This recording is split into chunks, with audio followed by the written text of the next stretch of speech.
Sa mga naging issue mo noon yung virginity. Yes. Natatawa nga ako kasi manager ko, pina-virginity test pa ako. Sabi ko dito, kailangan po ba talagang may virginity test ako? 15 years old ako noon. Ang dami kong hinawakan pera, may mga milyon ako, bata pa lang ako, 16, 17, may milyon na ang pera ko sa bangko. Hindi ako nagnegosyo. Naubos lang siya. Totoo talaga ito. Kahit gaano kalaki ang pera mo, kapag talagang hindi mo siya pinaikot, mauubos at mauubos lang yan. Sana hindi ako nagmahal ng isang may asawa. Pinagsisiyang ko yan eh, di ba? Pero syempre, nabigyan naman ako ng mga anak, di ba? Pero kung mababalik ko lang, di ba? Kasi ngayon, alam ko yung kasalanan ko doon sa babae, alam ko yung kasalanan ko rin sa Diyos. Kung kaya mong mabuhay sa tundo, kaya mo ring mabuhay saan man sa mundo. Morley Alinio. Ito ang Tundo.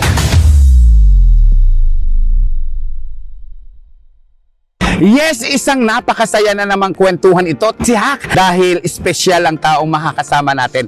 Matagal na natin itong nililigawan. Almost 1 year na nga yata ang nagdaan, pero paulit-ulit na umaayaw. Pero this time, napilit din natin. Of course, ang napaka-sexy, napakaganda, sumikat way back 90s sa bakuran ng Seiko Films. Please welcome, Natasha Ledesma! Dito. 1 year na ba? So, may mga conversation natin sa Facebook, at least natuloy na rin. Natuloy na rin. Hello po. Ay. Natutuwa din kasi pinanood ko rin tong mga vlog mo. At bago ko siya napapayag, alam po ba ninyo, pinanood niya na muna yung mga vlogs ko. Yes! Pinanood ko muna. Kay Katrina, kay Leandro, napanood ko. Saya naman ang kwentuhan. Oo. Pero ang tanong ko nga, bakit si Natasha ayaw niya na ng interview? Bakit nga ba? Kasi noon, yung manager ko parang tinatago ako sa mga ayaw niya masyado akong pinapa-interview noon eh. Parang ayoko na masyadong maintriga kasi nag-stop na rin ako dati. Pero ngayon naman, bumabalik naman ako. Kaya lang before talaga, medyo ayoko talaga. Ewan ko, parang hindi ko lang masyadong gusto ng pag-usapan na naman yung private. Dahil nag-stop na rin ako for a while sa showbiz. No? Sa showbiz, kung mapapansin nyo, hindi masyadong marami ang mga gimmick, yung mga issue na pinag-uusapan kay Natasha. Pero sa dami ng pelikula, sunod-sunod sa Seiko Films. Pero ang nakakapagtataka, tinago ba siya? Ano ba ang ginawa sa kanya? Binawalan ba talaga siya? Kasi uso noon na kailangan huwag laging nakikita ng mga tao. Ito ba yung nangyari yes, sa'yo? Yes, ito totoo po yan. Actually, kasi 15 pa lang kasi talaga ako noon. Yung pumasok ako doon, sabi ng manager ko, sexy star ka na, dapat hindi ka kung saan bar nakikita, dapat mysterious ka, parang gano'n. Kaya yung una nga akong pinasok doon sa dinala niya ako kay Tito Robitan. Sabi, Tito Robitan, anong kaya mong gawin? Sabi ko, ay kaya ko po mag-bathing suit. Sabi niya, ha? Alice Dixon, sila Jennifer, mga idol mo, Jennifer Sibilya, nag-bathing suit lang din eh. Diba? Ano pang kaya mong gawin? Sabi ko, sexy na po yun na, naka-bathing suit ako. Tupis, hindi pa po pwede yan. Kasi dito sa totoo lang, hindi naman sa pagano talagang virgin naman talaga ako. No, wala akong kaalam-alam. Unang first day ko pa nga, maikwento ko lang, mabalikan ko yung first day shooting ko.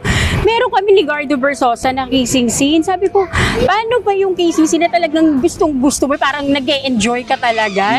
Sarap pa kasi ginagawa mo. Kasi tinuturuan nila ako paano, para daw umungol. Yung mga ganun. Kasi hindi ko talaga alam dahil first kiss ko pa si Gardo. Kasi wala talaga akong kaalam-alam na sinabak ako. Kaya lang, rin kasi noon, sexy. So, parang wala naman ako magawa. Gusto ko talaga mag-artista dahil bata pa lang ako. 6 years old pa lang ako, 7, natandaan ko, talagang nakatapat na ako sa salamin. Talagang nagsasalita ako mag-isa. Lahat, kahit pader, madaanan ko, lahat niya kinakausap ko. Gusto mo na talaga mag-artista? Gusto ko talaga mag-artista. Kala nga nila may tililing ako. Kasi sabi nila, ba itong batang to, di ba? May sapi, di ba? Hindi ko maiwasan. Isa kahit nasa ibang bahay ako. Gusto ko aarte na naman ako. Hindi ko siguro napigilan ko yan. Ang mga 15 na ako, yun ay talagang nag-artista na ako. Kasi from 7, nadala ko yun eh. 15 years old ka nang pumasok sa showbiz, pero nagpa-sexy ka na. Paano ka napapayag? Anong ginawa? Si Tito Allen, late my manager, Allen Villalon, yung manager ko noon, sabi niya lang, stepping stone mo lang naman to. Parang tignan mo naman sila Sharon Stone, sila Miss Jackie. Parang mga artista na inaano niya noon na start ng sexy, naging naman talaga, sexy. So, sabi niya, pagka may arte ka naman, may acting ka, nung first movie ko naman, pansin naman nila, kahit pa paano, makaka-arte naman ako. Siguro wala akong magawa kasi yun talaga talaga eh. Pero may mga times talaga na hindi ko may iwasan. Habang nag-shooting kami, may time na talagang umiiyak talaga ako. So, dinaya yung edad mo. Dinaya po talaga. 15, ginawang 18. Kasi parang kino-question yata si Dito Robin noong mga panahon na yun. Na parang, bakit parang may minor ka-exploitation na parang nangyayari dito, gano'n. Yung manager ko, pati passport ko, lahat, ID ko, parang lahat, parang dinaya niya. Pati ka pumayag, okay lang sa'yo na ginanon. Yung parents mo, pumayag, bakit? Yung mama ko po na nasa Japan, so wala siyang, alam na gulat na lang siya noon. Dapat yung nanay mo? Alam, Japan siya, naging ano siya doon, mga Dancers. dancer, Oo. nag-cultural dancer sila, yun. Pero ikaw ay, ano ang breed mo, ang lahi mo? May kinalaki niya kasi talaga ako. Tatay, yun talaga. Pero marami na ako talaga naririnig na talaga yung mga, yun nga daw ang tatay ko, na German daw. Parang, tinanong ko naman mama ko, sabi niya, matagal na yun, huwag na nating urate. Basta ang importante, itong nagpalaki sa'yo. Di ba? Sa akin kasi parang, ayoko na rin naman talaga man. Kaya lang nagtataka lang ako, parang magkakapal, bakit bland na bland tong buhok ko? Kasi nakita ko yung mga picture ko, bakit kanang kana? Sabi ko, parang naiiba dito. Sabi na mama ko, sabi mo na lang pinaglihig na lang kita kamo sa mais. Sabi ko, Sa mais na lang, oh. Pero pinangarap mo makita mo yung totoong tatay mo, yung biological father mo. parang kontento na kasi ako dito sa nagpalaki talaga sa amin. Eh. Sobrang minahal niya talaga kami ng... Kasi may mga naririnig lang ako na parang buntis lang, na gano'n. Hindi naman niya talaga nagrelasyon. Naging anak ka lang sa pagkadalaga, gano'n. Oo, parang gano'n. Ayoko paniwalaan eh. Parang mas gusto ko pa rin paniwalaan yung tatay ko na... Na siya ang tatay mo, kata hindi mo na Oo, makamukha. Oo. kahit hindi siya mabuti, okay na yun. Oo. Sabi ko, basta ikaw tatay ko. Pero nabubuli ka ba noon, noong mga panahon na bata ka? Oo, naiinis ako pag tinatawag nila ako yung mistisang bangos. Hindi tisay, mistisang bangos. Pero yung tatay mo nakilala mo ngayon na nagpakilala sa'yo, nakasama mo sa bahay ng kung ilang taon, eh, minahal ka ng todo. Ay, oo naman. O, lahat talaga kami. Minahal niya talaga. So kaya hindi mo na kailangan hanapin pa yung totoong tatay mo. Hindi na ako interesado. Siya na talaga yung feeling ko tatay ko. Pero ikaw bilang isang nating anak sa pagkadalaga, proud ka. Oo, kasi parang hindi naman niya siguro ginusto. Lahat naman tayo. May mga pagkakamali. Kung ako nga dami kong pagkakamali sa buhay. Kung mababalikan ko lang lahat, di ba? Marami ako dapat na hindi ginawa. Di ba? Hindi mo nga matututunan ng mga nangyayari sa buhay mo kung hindi mo pala may experience talaga. Sa mga naging issue mo noon yung virginity. Yes. Balikan natin yung nakaraan ng virginity issue mo. Ano ko yan dito yung virginity na yun? Natawa nga ako kasi manager ko, pina-virginity test pa ako. Sabi ko dito, kailangan po ba talagang may virginity test ako? Oo, hindi po ba kayo naniniwala na virgin pa po ako? Sabi niya, hindi kailangan natin to kasi kiniklaim natin na sexy story ka, pero parang iba dyan galing club. So, hindi talagang kailangan natin panindigan sa kanila, kaya kailangan mong magpa-virginity test. Hindi, ayun na, sinamahan ako ng isang PA ko, punta kami sa clinic. 15 years old ako noon. Talagang tanda ako noon. Ay, aray, sakit-sakit po eh. Sabi nung, parang may umuna siya, ay, sir, ano po ito? Talagang virgin po kasi ito pa nga lang po yung parang pinakamaliit na pinapasok namin na talagang hirap na hirap. Eh kung ito yung na talagang dudulas na lang po ito. Ano po certified? Saka talaga binigyan siya ng di ba? Doon na siya nanahimik. May certification. Certification talaga na virgin ako. Ano ba naman ito talaga? Diba? Nakatulong ba sa'yo yung certification na yun? Nakatulong na lang din. Para na lang talagang masabi ko, sige, wala na, tapos na, di ba? Baka hindi ka naniniwala sa akin. Akala niyo, sinasabi ko lang, di ba? Yung sa eksena nga namin, pinapagalitan ako ng director, sabi, ano ba yan? Mukhang hindi ka naman nasasarapan. Paano po ba? Ang OA mo. Sabi niya, hindi pa nga dumadampi sa'yo yung kiss. Ganun ka na ng ganun.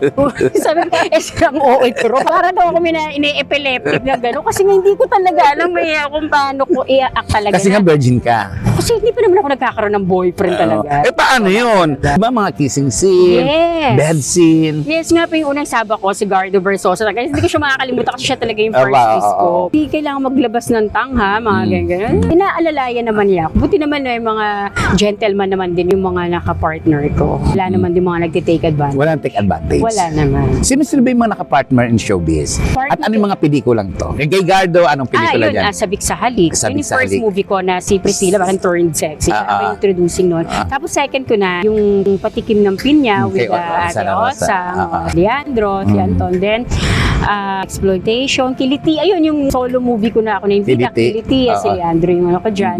Leading man ko. Parang Pero kasi ka na- after Seiko, nag-Viva po ako. Pero hinubaran ka ng gusto ng Seiko. Paano bang hubad ang ginawa sa'yo? Hindi naman akong frontal nudity kasi talagang sabi ko, hindi ko talaga kakayanin yun. Sabi, nakakaya ko lang talaga, parang breast exposure na talaga sa gilid o kaya bat, may mga ganun parang bat exposure. Pero frontal, wala naman. Well, may eksena na dumating sa point na talagang pinipigil ko talagang umiyak kasi talagang, ano ba itong ginagawa ko, di ba? Pero, end of the day, sabi ko, trabaho lang naman talaga eh. Actually, gusto ko na nga talaga mag-aral noon. Gusto ko lang parang stop na. Sabi ng manager ko, huwag ka na muna mag-aral kasi like fourth year high school lang ako eh. Gusto ko nang ituloy ng college. Sabi niya, huwag ka na muna mag-aral. Yung kinikita mo ngayon, hindi kinikita ng mga katulad mong 15 anyos. So, saka ka na mag-ano pag marami ka ng pera. So, hindi na ako tumuloy. Pinakinggan ko yung manager ko. Nabastos ka ba sa pagiging sexy actress mo? Parang one time, nag-show ako, meron na, ang lasing na kasi siya, biglang umakyat. Then, kita, mag-ano ka? Parang ginanong pa talaga sa mic. Minsan pag may naririnig ka, ganyan. Kasi para sa akin, parang ba sexy star na lang? Mas okay pa, di ba? Yung iba talaga, brutal talaga, maka-ano lang eh, no? Star ka, bold star ka, o di, sige, okay na, di ba? Kasi kata mo na mawala ka sa showbiz. Ano nangyari?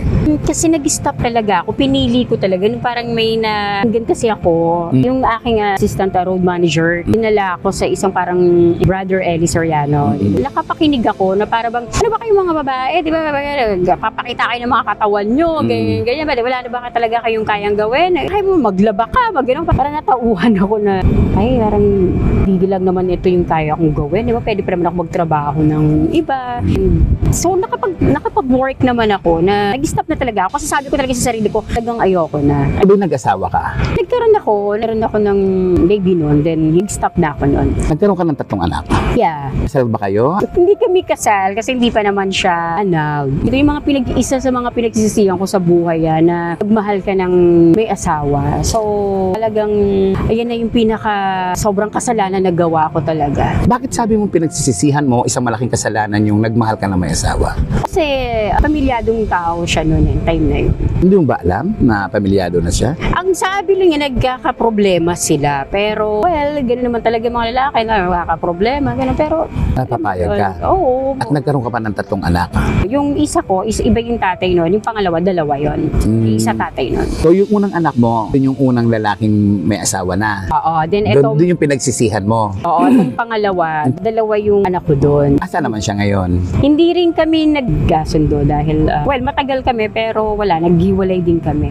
Still searching. Naghahanap ng lalaking magmamahal. Naghahanap ng lalaking laging nasa likod at apat na ibig sa kanya. Yun ang isa sa mga dahilan kung bakit 3 beses nagmahal si Natasha. Pero ang huli, ikukwento niya sa atin. Yung huli, kumusta na? Ito, Oo.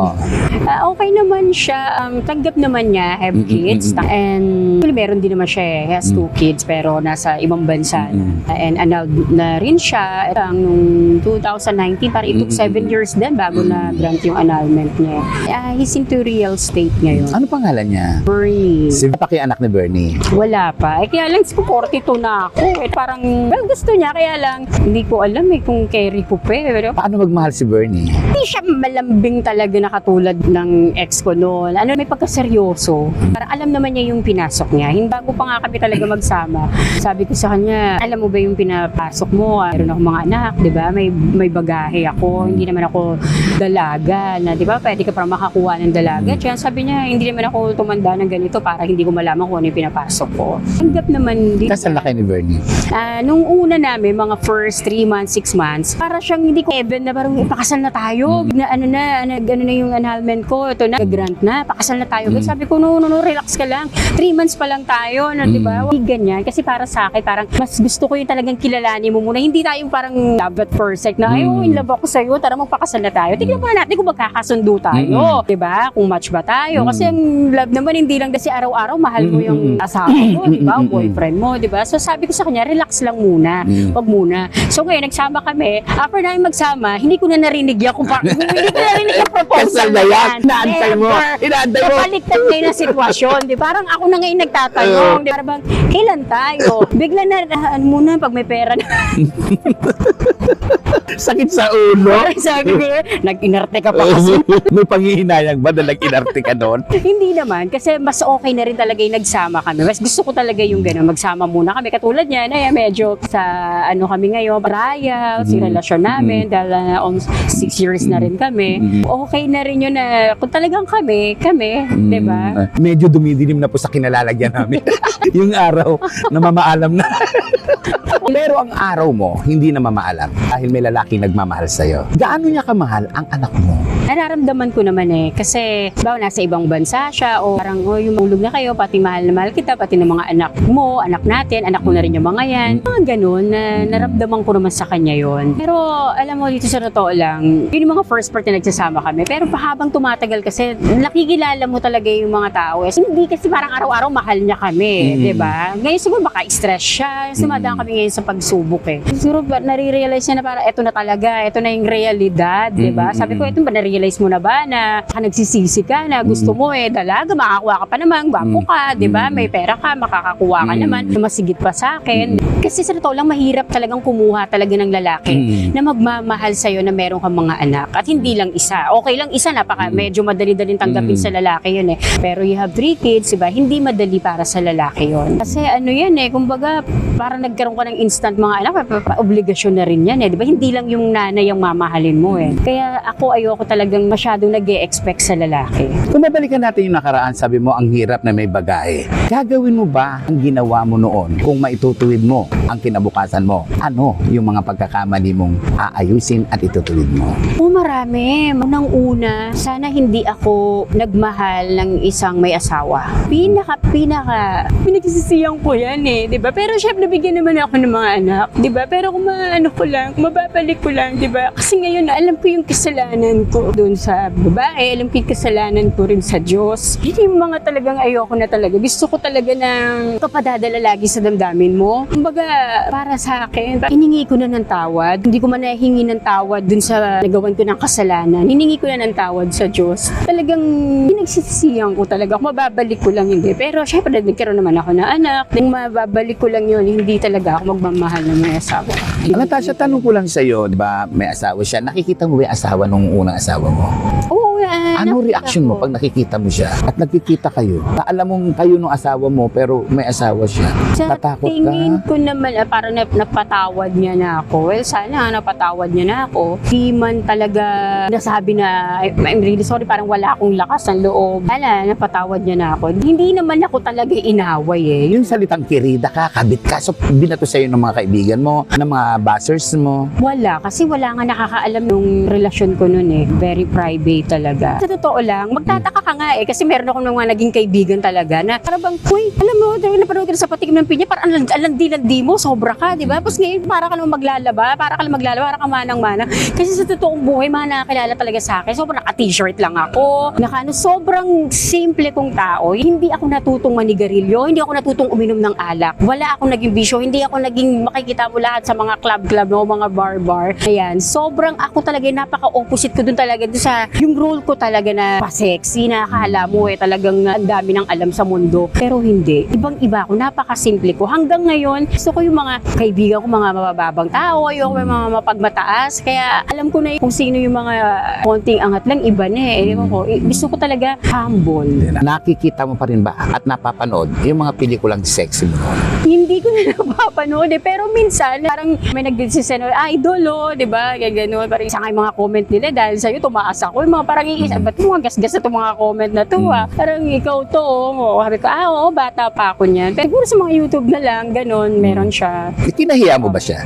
Hindi naman kasi role ko siya, kaya lang, kumbaga kahit hindi ko naman talaga gustong-gustuin gano'n talaga na eksena, kaya lang, wala magagawa kasi role ko yun naging stepping stone ko rin naman yun. Kumbaga, hindi ko na siguro ginawa, hindi naman ako magiging kilala, Hindi naman kami mga pantapat na mga teenager na, di ba, may mga backup ka sa showbiz sa mga Hindi ko siya kinahiya kasi marami din naman akong mga hinahanga ang mga artista na talagang nakita ko, uy, grabe sikat yun, pero nagpa-sexy Ngayon naman, kawa naman ng Diyos, lahat naman ng mga testing ko, wala nang ganyan, okay na, tapos na ako dyan. Pero sa totoo lang, parang mas grabe pa nga ngayon Sa particular na, sa Viva Max, ano masasabi mo rin? Parang mas sexy ngayon. Mas matindi ngayon kasi, ikaw, paano masasabi mo? Mas brutal ba ngayon?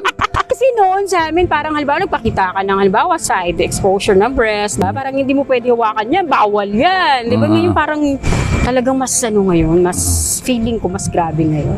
Feeling ko, saka nga noon, di ba, parang bago makita yung mga picture namin, bibili ka ng dyaryo bibili ka, di ba? Ngayon, libre-libre na lang. Mas grabe ngayon, isa-isahin natin ang tatlong lalaki sa buhay mo. Yung lalaking una, si Gardo Bersosa. Sino si Gardo Bersosa? Anong klaseng leading man siya?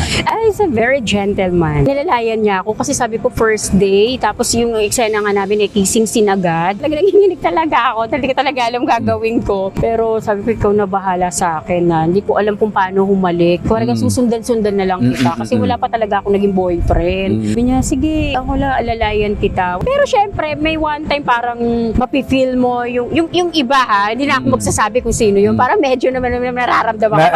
Ano talaga? Oh. Ayoko na lang sabihin yun kung sino man yun. Si Leandro. Si Leandro, paka-gentleman din yan. Para kami magkapatid niyan Ang comedy kami. Si Anton Bernardo. Kumpare ko naman yan. Wala rin ako naging problema sa kanya. Sino pa bukod kay Anton, kay Leandro? Marami pa akong naging mga Sino partner. sino? Sila Isko. Isko Moreno. Isko Saan mo Moreno. nakasama si Isko Moreno? Sa exploitation. Siya yung leading man mo doon. Siya naman. Bilang leading man si Isko Moreno, kumusta naman si Isko? Sobrang din niya. Parang wala masyadong pumapansin sa akin yung sa panahon na yon sa mga set. Pero siya yung kausap sa akin. Parang ewan ko ba, parang bawat na mga bago kong nakaka-partner, nahihiya ako. Pero siya, hindi niya pina-feel na kamahiya, parang kakampi mo ko. Iba-blind item ko po ito. Hindi po namin papangalanan. Pero aming pag-uusapan. Anong reaction mo na isa sa mga leading man mo ito, wala nang ginawa kundi ang utang sa kanyang mga kakilala na may iba't ibang dahilan na sinasabi na karamihan, pawang gawa-gawa lang. Ikaw bilang isang naging leading man mo siya, ano nararamdaman mo? Naawa ako para sa kanya kasi bakit siya dumating sa ganyan? Bakit siya humantong sa ganyan? Hindi ko ina-expect na mangyayari sa kanya yan kasi kung okay naman ang buhay niya Nagulat na lang ako na parang kala ko nga ako lang inalapitan, nagulat na lang ako, uy, totoo ba to? Si ganyan. Sabi, ano ba nangyari sa kanya? Hindi ko rin alam bakit siya ganyan siya. Nautangan ka ba nito? Nahingian ka ba nito? Ay, hindi ko alam, secret na lang. Nalulungkot ka ba kapag ganyan mga artista? Oo, nalulungkot ako. Sobra. Pero, ganun talaga Siguro sana malagpasan niya yan kasi naniniwala naman ako na hindi tayo bibigyan ng Diyos ng isang pagsubok. Hindi rin naman natin kaya. At kung sakaling nararamdaman na ng Diyos na hindi mo na kaya talaga, siya na yung gagawa na para matulungan ka. Sa totoo lang kasi sabi nga niya parang nade-depressed siya. Sabi ko nga, alam mo, kaya ka nade-depress. Kaya lang yan kasi nagkukulang ka na ng tiwala sa Diyos. Diba? Anxiety, depression, kumbaga nangyayari yan pag wala ka ng tiwala sa Diyos. Kung naniniwala ka na may magagawa ang Diyos sa buhay mo, malayo sa'yo yung depression, malayo sa'yo anxiety. Ganun lang yun. Ako dati kasi lagi na-anxiety ako, sobra, di ba? Pero naisip ko na hindi kasi kung mong hayaang gamitin ng demonyo yung depression anxiety mo para mawala yung tiwala mo sa Diyos. Pero karami naman sexy actress kapag sumalang sa camera, pinagda-drugs. Ikaw ba naranasan mo? Yung nga po dito sabi ko sa'yo, hindi ako natutong manigarilyo, hindi ako natutong uminom. Talagang natatawa nga ako kasi alam mo, mga kaibigan ko, pag mag-post ako ng mga, kahit nga red wine totoo yan totoo, inumin mo nga yan, sige nga, kasi hindi talaga ako umiinom talaga. Never, drugs pa kaya. Sabi nila kasi para kumapal daw ang muka. Ay, hindi. Ako naman, pag nag-show nga ako, sabi mo, sinaniban na naman kasi iiba rin ako ng pag nag-show ako, parang nagta-transform ako. Kasi talaga performer ka, di ba? Pero hindi ko kailangan yan. Hindi natin kailangan yan. Parang, kumbaga, wala matudulot na maganda yung nagsabuhay natin. Sisirain ka niyan. Ano ba pinagkakabala ng isang Natasha Ledesma? Sa ngayon, financial advisor. Bentahan kita ng insurance. Oo. Kung gusto niyo magpa-insured, manawagan ka. Sabi nga nila, alam mo bakit ba ako bibili ng insurance? Di ba? Para may pera naman ako Di ba? Yung iba, may pera naman ako, hindi ko na kailangan yan. Pero kahit may pera ka na, di ba? Maganda pag may nangyari sa'yo, hindi mo na kailangan withdrawin agad yung pera mo. Kaya mo yung insurance ang di ba? Magbayad. At saka, kesa nasa bangko lang, hindi naman yan tumutubo Kung pag nagkasakit ka, kukunin mo lahat yan Hindi ka tulad sa insurance, sumutubo pa. Nagkakaroon ng, kumbaga magagamit mo talaga. Kita mo, ang galing mag-encourage nito. Pero hindi ka ba nahihirapan sa trabaho mong yan? Hindi man, well, sa totoo lang, hindi naman talaga madali, di ba? Mag-veteran kasi mga tao ngayon, ay, naku, hindi, bebenta lang ako ng insurance. Pero pag naipaliwanag mo na sa kanila, naparealize mo sa kanila na talagang kahalagahan ng insurance, oo nga, no? Insurance, ibig sabihin, insured ka. Insure. Ayan. At sa buhay mo, insure ka ngayon. Tento ka na at anong mangyari ay may assurance na ikaw ay may nagmamahal sa'yo, may anak ka, may pamilya ka. Hanggat nabubuhay tayo, wala naman talaga assurance eh. Para sa akin kasi ako lagi kong pinagpapasa Diyos ang lahat. Kumbaga ngayon, pwedeng may mangyari. Hindi ko masasabi na ano na ako, okay na, may assurance na ako na ganito. Kumbaga, ang sa akin ay lagi kung ano yung kalooban ng Diyos, yun ang gusto kong mangyari, hindi yung kalooban ko. Paano pumasok sa'yo ang Diyos? Yun nga, yung nakapakinig ako na parang mapa-sexy kayo ba? Yan lang ba kaya niyong gawin? Mapapakita ng mga parang na-realize ko na oo nga, parang tama nga naman yung marami pa akong kayang gawin. Tulad nito, di ba? Outside showbiz. Kasi yung showbiz hindi naman yan may darating na bago, may mas batang darating, mas magandang darating, di ba? So, kailangan may alam kang gawin sa buhay mo eh. Hindi lang talaga pagpapasexy. Pangit kasi parang dependent ka lagi kasi dati nangyari sa akin yan, naging dependent ako sa partner ko. So, nahirapan talaga ako. Talagang lahat puro sa kanya. Oo, nahirapan ako pati sa mga problema. Ang sa akin na lang, mawala na lahat, wag lang ang Diyos sa buhay ko. I'd rather lose everything than lose my God in my life. Gano'n ka nakatapang ba ngayon? Hindi naman ako matapang talaga na kumbaga, naniniwala lang ako na panalo lagi, nagtitiwala sa Diyos. Naranasan mo ito? Yes, naranasan ko. Sobra. Ang dami kong naging palpak. Pati nga yung mga credit cards ko. Swipe lang ako na swipe nung araw niya. Ang dami mong pera. 8 ang credit cards ko. Sa lahat yan, pinag-swipe ko. Wala ka magiging lesson pag hindi mo na-experience nga sa buhay mo eh. Sabi ko nga salamat sa Diyos kasi binigyan niya ako ng ganitong pagsubok. Dahil kung hindi ko naranasan to, hindi ako matututo, hindi ako tatatag. Sobrang nagpatatag sa akin yung mga pagsubok na nangyari sa buhay ko ngayon. Kaya sabi ko, wala na ako sigurong hindi kaya. Dahil ang dami na nangyari sa buhay ko eh. Ang dami na, I lost my mom. Baga napahiwalay din ako. Then, nagkaroon ako ng zero balance sa bank. Bakit ba naubos ang pera mo? Naubos ang pera ko kasi hindi ko na-manage ng tama. Yung panahon na yun, hindi ako nagnegosyo. Ang dami kong hinawakan pera. May mga milyon ako. Bata pa lang ako. 16, 17, may milyon na ang pera ko sa bangko. Hindi ako nagnegosyo. Naubos lang siya. Totoo talaga ito. Kahit gaano kalaki ang pera mo, kapag talagang hindi mo siya pinaikot, mauubos lang yan. Then doon ko natutunan lalo magpakumbaba. Sabi nga, ang sagot sa problema, suhod at sahig. Iniluhod ko talaga sa Diyos. Sabi ko, alam ko talagang may gusto kang ituro sa akin kung bakit nangyari to. Sa ganitong kalagayan natin, madilim, ano ang nai-imagine mo? Isa lang yung naiisip ko, basta't may kasama akong Diyos, hindi ako madadapa. Kasi yung light niya ay nagbibigay sa akin ng liwanag kahit nasa dilim ako. Napakalalim. Talagang bagay ng bagay sa kinalalagyan natin ngayon ang ating chikahan. Grabe. Isa sa mga madilim na parte ng buhay mo, yung nagmahal ka ng lalaking hindi dapat. Pangalawa, yung naubos ang pera mo ng pag ganun-ganun lang na humawa ka ng milyon. Ito ang isa sa mga dalawang bagay sa buhay mo ang pinagsisihan mo. Yes, sobrang laking lesson sa akin yan. At ano naman ang pinagpapasalamat mo?